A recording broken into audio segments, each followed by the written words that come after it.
Do you hate ads? I hate ads. You know what I love? Patreon.com/inkdependence, where patrons get access to a patron-only Discord, ad-free videos, and the joy of knowing they help support this channel.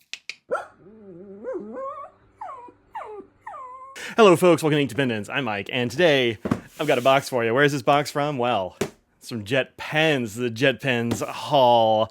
I ordered this because I've just come back to school, and I was talking with a colleague about great office supply stuff, like really good chalk, which I've got in here. I've got my favorite chalk because I wanted to share some with him.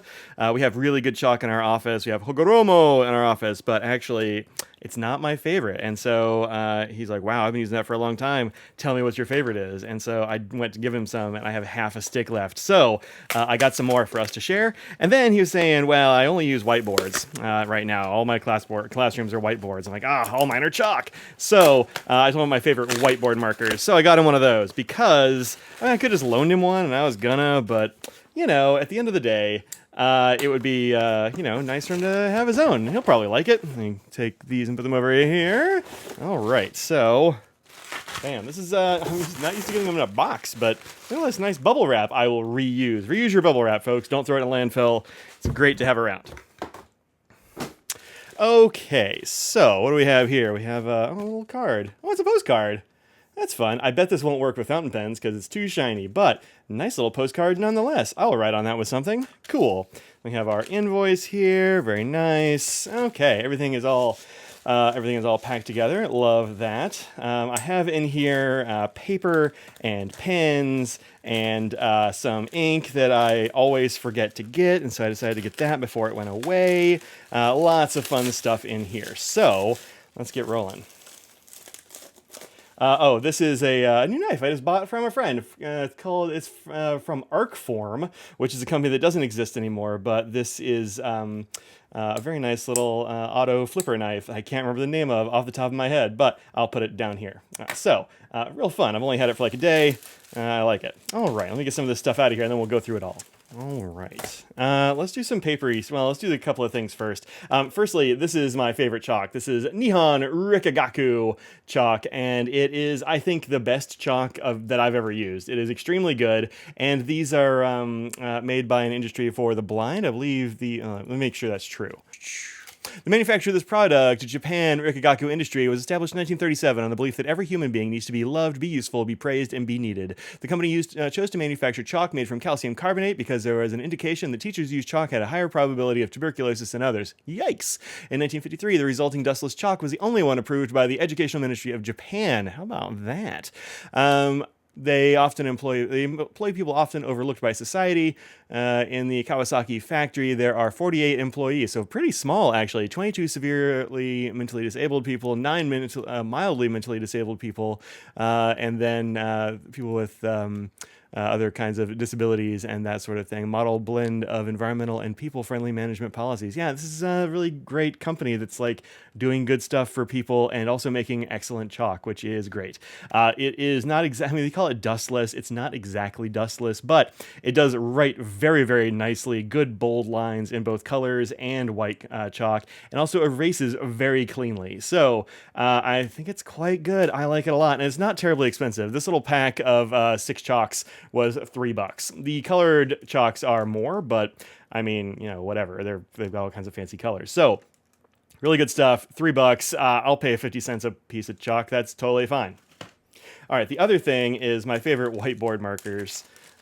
This one right here. This is the Pilot Boardmaster, or one of the Boardmasters. I have this in a whole variety of colors and also sizes and things of that nature. It comes with all kinds of available different tips. This is a bullet tip one, which is rounded off, and it's also kind of the medium size. This is a much larger one. Actually, does it say? It probably does say in Japanese. This is a much larger tip there. It also comes in chisel. Do I have any chisels, actually? I don't like chisel that much. I like the bullet tips. Now, we got bullet tips for all of them, but different sizes and that sort of thing.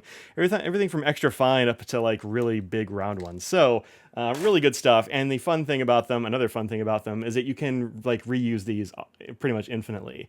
The tips are replaceable. You can buy different tips and stick them in there if you manage to destroy a tip. Honestly, haven't worn out a tip, but I'm pretty easy with them. If you like are really cramming it on the board, it might deform. And also, when they run out of ink, as a couple of mine have, you can just pop this off and pop a new ink tank on there and refill this thing and just keep going. So that is great. You don't have to chuck them in the trash. They also don't smell bad. They erase really nicely, and they're great colors. So Boardmaster's best ones I've ever found. Although I will say I have some Pentel ones, the Inkjector pump font ones that are pretty good as well, but this is overall my favorite.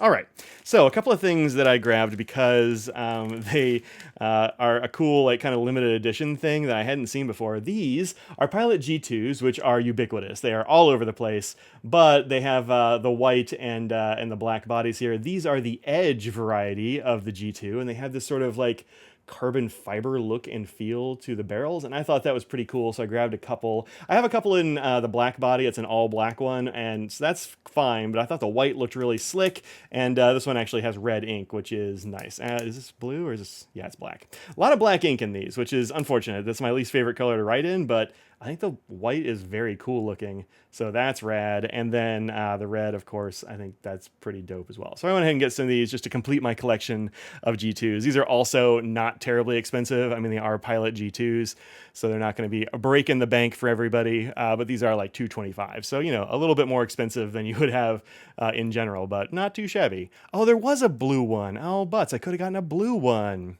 Well, next time. I'll throw that in my cart for next time. All right, so some G2 Edge. They write the same as the rest of them. This is the 0.7. Nothing real fancy there, but they do look cool and they feel nice. So I went for it. For a couple of bucks, who cares? I like it. All right, whoop, whoop, whoop.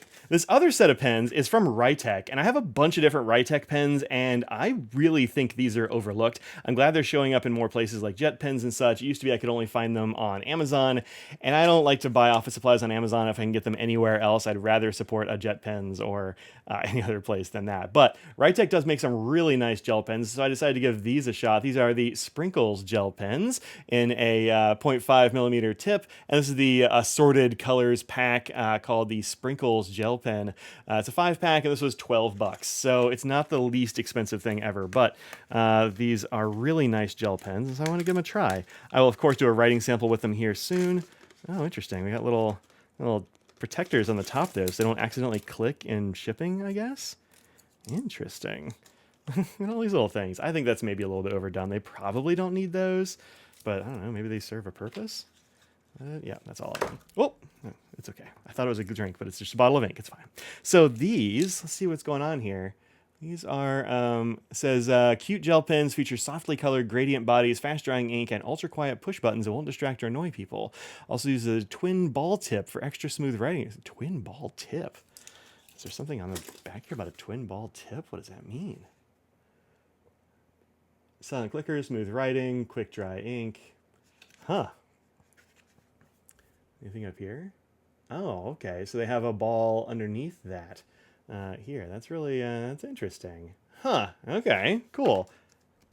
It is very, very, very, very quiet. Maybe not as quiet as like a blend or something, but extremely quiet. All right, cool. We'll give these a try here in just a little bit. We have, you know, all these colors here. Ooh, is that a brown? Did I get a brown too? Let's see what colors these are. Hot pink, grass green, azure, iris blue, and coffee. All right, sick. We'll give these a try here in just a little bit. Next up, I got a couple of different kinds of paper here because I've heard these are really good and I've never used them before. So this is View Corona, which is a little bit off-white. If I put like something very bright white next to it, you can tell it's a little bit on the more ivory side. But this is called white, even though it's not quite. This is 52 GSM A5 single sheets. That's cool. And then the other one is B7 Natural, which is a 75-gram paper, 100 sheets of each. You can tell that one of them is far thicker than the other because there's a lot more room there. These cost $9 for the View Corona and $7 for the B7. So it's not the cheapest paper ever, but I think it will be interesting to test out. So let's kind of see what we got here. I'm going to pull out a sheet of each just to see what we're dealing with here. All right, so very thin. This is The problem with these packs is that often when I pull out a sheet, it gets stuck to the glue, which I don't love. But all right, so that's the View Corona. So 52 GSM, I believe that's the same as like the thinner Tomoe River that everybody likes. So that is a nice thin paper. Actually, you can see through it here.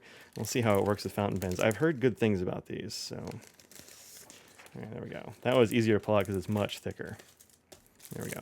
One thing about the 52 GSM papers is that they tend to be hard to use as a single sheet because they're so thin, and they tend to, like this one has already got like a crease in it. Actually, I think it's probably where the glue got it, and so it just got a little creased, but we'll survive. And then this last thing here is a pencil board. I decided that this looked pretty cool, and it was not terribly expensive. It was $10, but it does have like lines on it and dashes and all that kind of thing. And I like these for putting underneath of single sheets like this kind of thing because you can see through it, and it gives you a nice guide for when you are writing other stuff.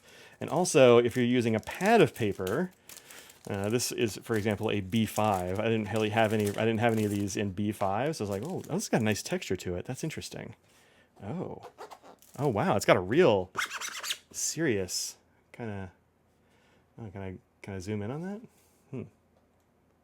Yeah, you can probably see the texture a little bit. That's interesting. Let's see what it says here. This magical writing board, oh my, it's magical, can help you write neater. Pencil boards make it easy to write in your notebook or planner, even when you don't have a hard surface to lay the planner on. Simply slide the board underneath the page you're writing on to transform it into a firm surface. Also prevents your writing from leaving imprints on the pages underneath. The front side of this writing board has a rough, textured surface that is meant to help you slow down and write more precisely. The back side has a matte surface with fine indentations for when you need to write quickly but still want a firm, controlled writing experience. There are clear vertical lines and dotted horizontal lines on the board that make it easy to align your writing. The board is made of Limex, an environmentally friendly material made primarily from limestone. Works best with pencils, ballpoint pens, gel pens, and roller balls. Okay, so they're like, maybe don't use a fountain pen on it, but whatever. I'm gonna give it a shot. We'll see how it goes. Let's put this on here.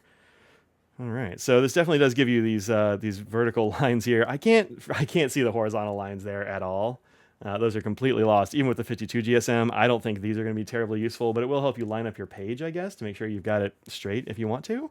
I think I would probably turn it this way. Now, if I was writing in Japanese, that does seem to have more vertical character action, but let's give this a shot.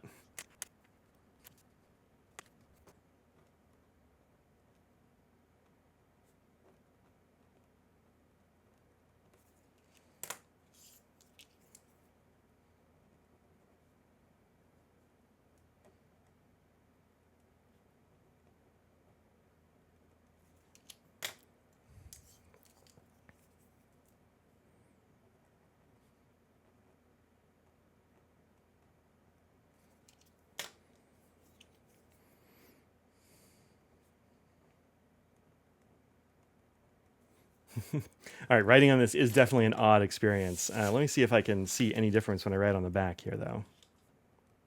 Oh, I can definitely feel a difference.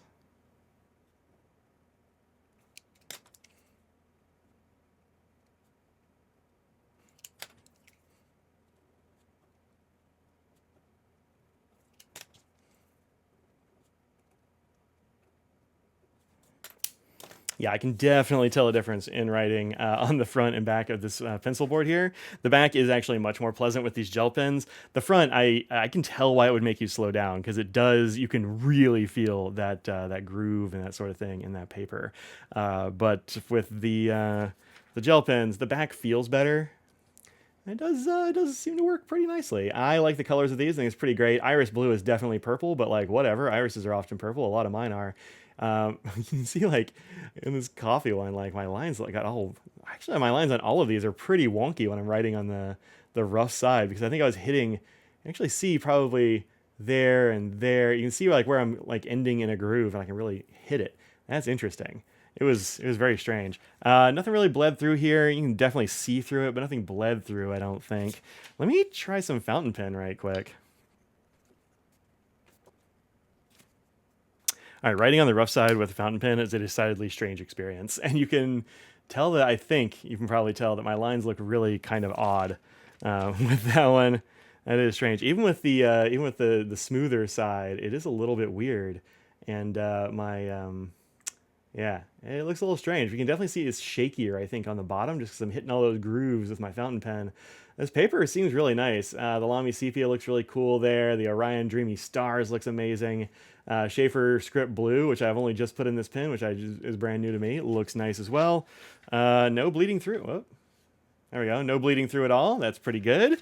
That's pretty good. Let me try a pencil on here because why not? This is a Tombow 2558.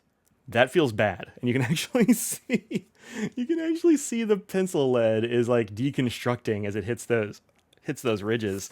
Let's turn it over. Yeah, I like that writing on the desk best. This is maybe not the best thing to use with this very light paper. Let's try the other one real quick. I'm just gonna write a bunch of stuff, and then I'll speed it up so you don't have to sit there for me writing all this stuff.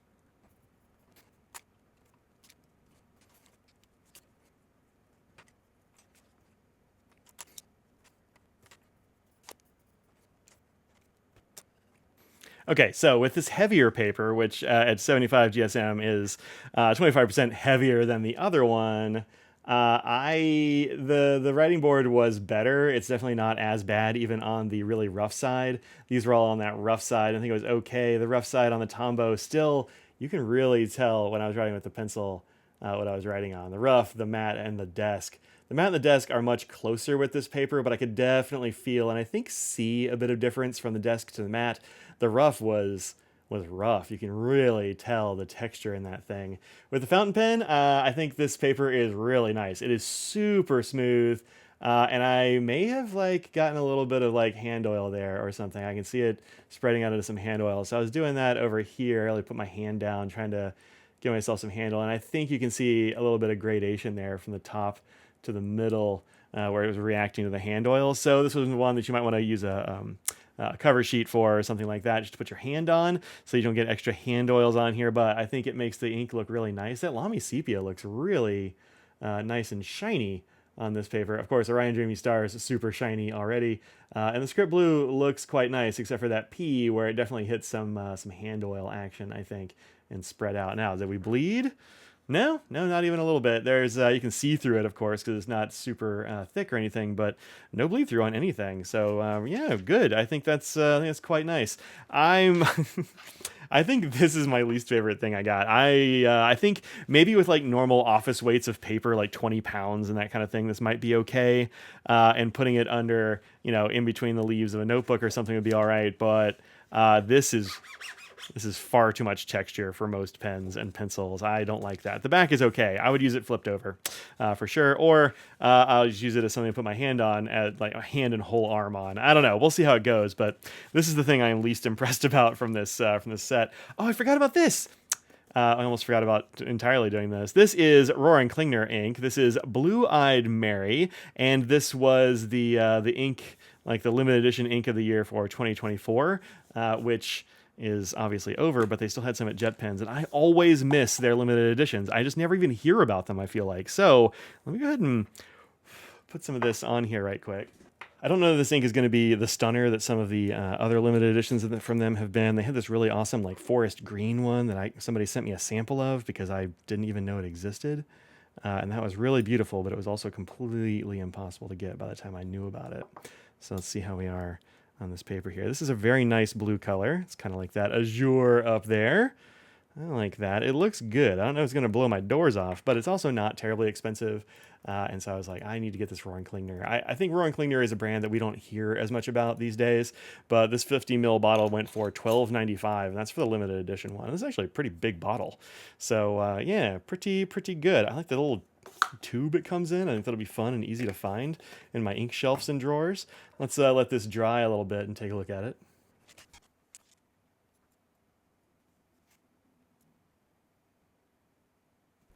Okay, it's been a little while, and it is still trying to dry here on this B7. I think, put a lot of ink down here. It looks really pretty good on here. This is a nice ink that went more teal than I was expecting. Definitely getting more of a teal look for this than just a plain old blue. This is a very standard sort of school blue, so this can really show the teal next to it there. And then here it is on that View Corona, which is a little bit lighter, and I definitely didn't put as much ink down. You definitely get more shading on this one. Interesting. All right, I'm gonna have a good time, I think, playing with these papers in the future. I think they're pretty cool. I do like, whoops, I do like the way that this showed off more shading, but this is just such a nice paper to write on. I mean, it feels great to write on this paper. It's very, very smooth and just heavy enough to, feel a little cushiony without feeling too squishy sometimes. Like, I mean, there's some other papers out there that just feel squishy, Cosmo Airlight can feel really squishy, and some of the others, especially the heavier ones. But this feels nice, and I think it does really well with lots of inks. So interesting. Yeah, cool. Well, thanks very much for watching along. I hope that I don't know, maybe you found something you wanna get, or maybe something you want to avoid, or hey, is there some way that you use this? It's supposed to make you slow down, but that felt even worse. It's like slow nails on a chalkboard a little bit. This is too much. I don't know what I'm doing wrong, but yuck. All right. Oh, wait, I wonder if it's because I'm writing across the lines. No, they're not actually lines. They're little tiny dots. You can actually see the little tiny dots on there. So it's not writing across the lines. I thought maybe they were grooves, but they're actually little dots. Weird. Weird stuff. But these are delightful colors, and they feel really nice. They're not quite as silent as a blend. They do have a little bit, sometimes a little bit of rattle when you write with it, but not much. I can't like hear them rattle now. Interesting. Maybe it was just that one, or maybe I just tightened it down and now it's working fine. But these all work beautifully out of the box. Writech makes some really good stuff. They have like vintage colors and multi-pens and all kinds of cool stuff. So check them out. I've really been impressed with their pens. Really good gels. So check them out. All right, that's it. I'll see y'all next time. Thanks very much for watching. Think about what you put out in the world, make it a better place. Peace out, everybody.